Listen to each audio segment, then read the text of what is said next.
Hey guys, welcome to Siddiqui web design and ডেভেলপমেন্টের আরেকটা ভিডিওতে আপনাদের স্বাগতম। তো আশা করি আপনারা পুরো ভিডিওটি দেখেছেন এবং সুন্দরভাবে অনুশীলন করেছেন। আজকে আমরা লিস্টের একটা অ্যাডভান্স লেভেলের ভিডিও দেখব। তো আপনারা লিস্টের বেসিক ইয়েগুলো গত পর্বে দেখেছেন যে কীভাবে অর্ডার লিস্ট, আনঅর্ডার লিস্ট এগুলো করতে হয় আর কি। তো আজকে আমরা শিখব যে এই অর্ডার লিস্ট এবং এই অর্ডার লিস্টের এবং আনঅর্ডার লিস্টের মধ্যে মানে কিভাবে আমরা যদি একটা হেডিংয়ে লিস্টের আন্ডারে যে আরও কিছু নেস্টের অথবা দেখা গেলো যে আরও কিছু সাব হেড আছে অথবা তার সাব হেড আছে, তাহলে সেগুলো আমরা কীভাবে লিখবো। তা আমরা এখানে যে কোনো একটা আনঅর্ডার লিস্টার আমরা এই ইয়েটা দেখাই দিব যে কীভাবে সাব হেড আপনারা দিবেন এটা লিস্টে। তো প্রথমে কপি করে নেবেন, কপি করে নিয়ে যেটাতে সাব হেড দিবেন ওই ইয়েটার মানে পিছনের ট্যাগটার আগে পেস্ট করে দিবেন আর কি, তাহলে হয়ে যাবে। দেন আমরা এটা ট্যাব দিয়ে সোজা করে নিব, তাহলে দেখতে সুবিধা হবে, আমাদের বুঝতেও সুবিধা হবে। তো আমরা ট্যাব দিয়ে এই ইয়েটা ঠিক করে নিচ্ছি আর কি।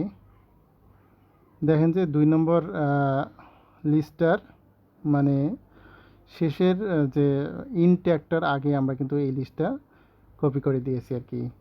তো দেখেন যে এখন সুন্দরভাবে বোঝা যাচ্ছে যে আমরা কোথায় কপি করছি আর কি। তো চলেন আমরা সেভ করে রিফ্রেশ করে দেখি যে আসলে ঠিক আছে কিনা। দেখেন যে সুন্দরভাবে কিন্তু 2 নম্বর ইয়ার সাবহেড হয়ে গেছে আর কি, একটা লিস্ট আর কি। তো এইভাবে আপনারা যেখানে দিতে চান, যেভাবে দিতে চান এবং যে কয়টা দিতে চান, 2টা দিতে চান অথবা 4টা দিতে চান, সেভাবে দিতে পারবেন। ধরেন যে আমরা এখানে যদি সাবহেডের মধ্যে আবার সাবহেড দিতে চাই তাহলে কী করব। ধরেন যে এটার আমরা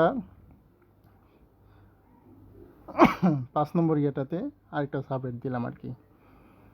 তো এইভাবে আমরা ট্যাব দিয়ে ঠিক করে দেব, তাহলে বুঝতে সুবিধা হবে যে এটা একটা সাবহেড এই লিস্টের, মানে সাবহেড বলতে সাব লিস্ট আর কি। তো এই যে ট্যাব দিয়ে আমরা সোজা করে দিলাম।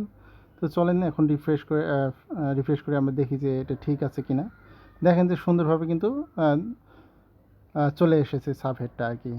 তার মানে কি, আপনারা কিন্তু মানে এখন সাবহেড দেওয়া শিখলেন একটা লিস্টের মধ্যে, অথবা মানে আপনার যে কয়টার দরকার সেইভাবে আপনারা সাবহেড দিতে পারবেন আর কি, সাব লিস্ট দিতে পারবেন। তো আশা করি ভিডিওটি আপনারা দেখবেন, সুন্দরভাবে ভালো থাকবেন, সুস্থ থাকবেন এবং আমার সাথে থাকবেন এবং বেশি বেশি করে অনুশীলন করবেন।